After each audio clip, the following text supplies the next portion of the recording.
Au secours! Au secours! On m'assassine! Voilà mon assassin, mon voisin de derrière, JLB.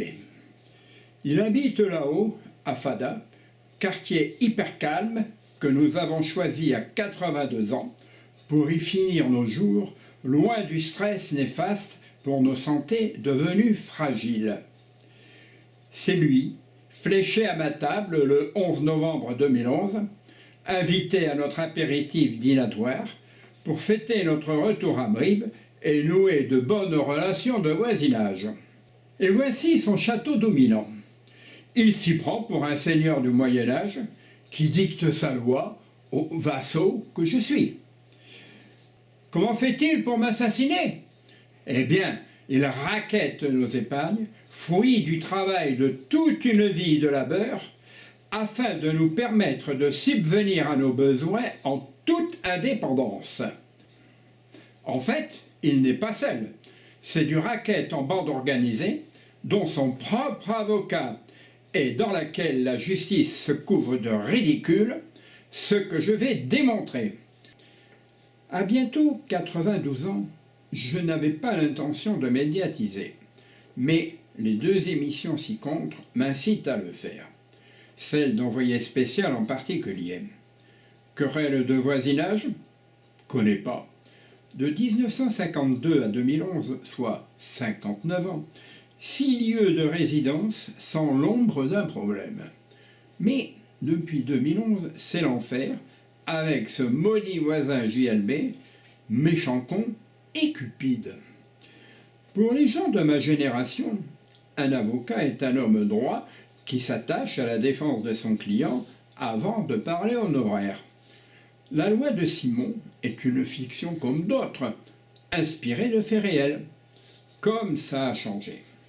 En 2011, impossible d'imaginer que ce voisin soit cupide et d'une méchante connerie. Voyez la photo? Sa clôture est en biais par rapport à la ligne cadastrale, fil jaune, avec un retrait chez lui de 18 cm qui seront prétexte à notre affaire. Il va s'acharner à nous faire payer le prix de sa connerie et de sa méchanceté ajoutée. Et ce n'est pas la seule. Pire, angle C. Cette construction n'existait pas lors de la visite. La borne d'angle a disparu. Grave, relève du pénal. Le géomètre la retrouve sous le béton. Cet ouvrage insalubre est chez moi. Ça pourrait se boucher et m'inonder. J'aurais pu porter plainte, mais à quoi bon? Je dis posément à JLB qu'il doit démonter tout ça. Il éructe. Vous allez le regretter. Au lieu de faire profil bas, il va s'y employer sans relâche, alors qu'il existe une autre solution en service depuis. Notre terrain, une friche à aménager pour en faire un mini-parc d'agrément. À clôturer, car ici, à la campagne, les animaux divaguent et bouffent toutes les jeunes pousses. Un gros chien serait un danger. Au point B de ma clôture, côté chemin, le poseur va joindre le mur de JLB sans s'apercevoir que cette clôture, maçonnée, longue de 23 mètres, est bâtie en biais en retrait de 18 cm au point. Donc, de par sa connerie, pour fermer ma clôture, comme c'est mon droit, j'empiète involontairement de 18 cm sur son terrain. Ça ne lui cause aucun préjudice, mais c'est défendu. Alors, il veut se venger et va s'acharner à vouloir me faire repositionner le terminus chez moi, laissant un passage de 18 cm, ce qui me cause préjudice par sa faute. Avec sa connerie de borne sous le béton, il n'est pas en situation de m'assigner pour un empiètement de 18 cm. Alors, il va me provoquer en abandonnant des déchets végétaux sur mon terrain, faisant la sourde oreille à mes demandes d'enlèvement. C'est moi qui vais devoir la signer, je prends un avocat et c'est parti en boucle pour des années. Nous sommes au point 1. Au TGI, point 2, il sera condamné Mais son avocaillon a introduit une démarche dite reconventionnelle pour demander ma condamnation, m'obligeant à repositionner ma clôture. Il sera débouté, va jouer ailleurs. Son avocaillon interjette appel. Du jamais vu. Aller en appel après avoir été débouté pour 18 cm de clôture sans préjudice. Il augmente le niveau de sa connerie, mais à mes dépens. C'est interdit. Il faut un préjudice mini de 4 000 € pour interjeter appel, et ici c'est 0. Faute de préjudice financier, son avocaillon prétend que nous sommes de mauvais voisins intolérants, occultant la présence de son client à l'apéritif dilatoire, preuve du contraire. Ben voyons. Ce faisant, il accrédite que son client agit pour me nuire, ce qui constitue un abus de droit avéré.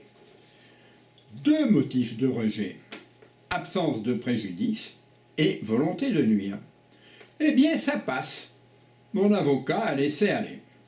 Ça fait ses affaires. Une plaidoirie en appel, c'est 2 000 €, idem pour l'adversaire. Je suis certes condamné à repositionner, mais sans date butoir. Traduisez, jamais, arrêt définitif, -4.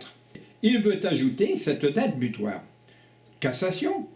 Non, coûteux et risqué. Alors, il va contourner l'obstacle avec le GEX.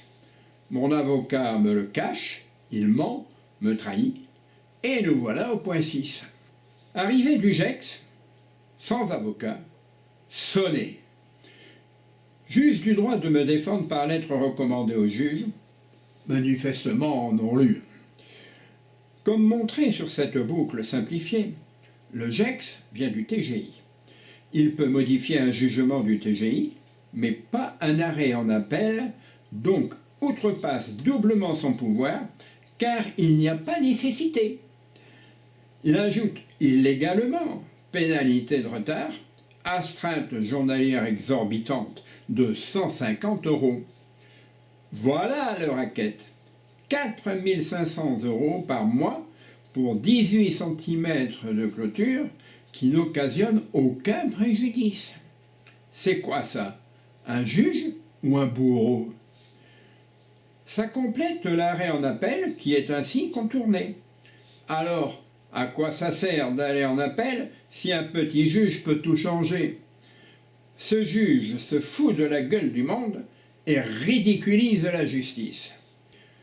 Seule issue apparente, retourner une deuxième fois en appel, point 7 du 17 juillet 18, du jamais vu. Mise au courant rapide d'une nouvelle avocate. Juillet 2018, cela fait 7 ans que ça dure. Nos santé et forces déclinent sensiblement, d'où donation de l'immobilier à notre fille, le 5 septembre 2018, point 8. N'étant plus propriétaire, je n'ai plus le droit d'apporter des modifications ni à la maison, ni au terrain. Simple occupant à titre gracieux, je cesse d'être concerné par les décisions de justice. Le deuxième arrêt de la Cour d'appel tombera le 26 février 2009, point 9, soit 5 mois moins 10 jours après la donation. Les juges rappellent que l'arrêt de 2016 est définitif, mais y ajoutent la sauce pimentée du GEX, à bon escient, disent-ils. Incompréhensible. Ils ont fumé quoi? Cela fait 5 mois que je suis déchargé de ce problème.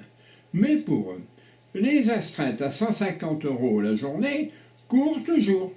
Et l'huissier de vider mes comptes en banque, du racket assassin, passé partout, 60 000 €, il m'assassine.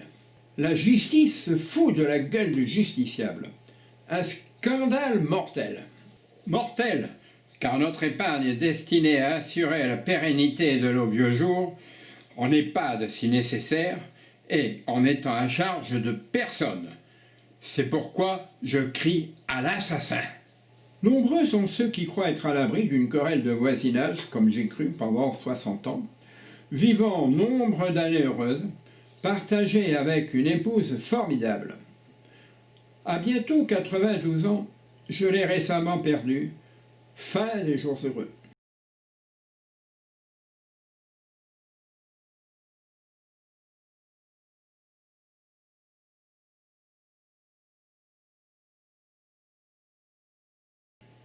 En plus de ses souffrances corporelles, elle a beaucoup souffert de l'acharnement de ce con.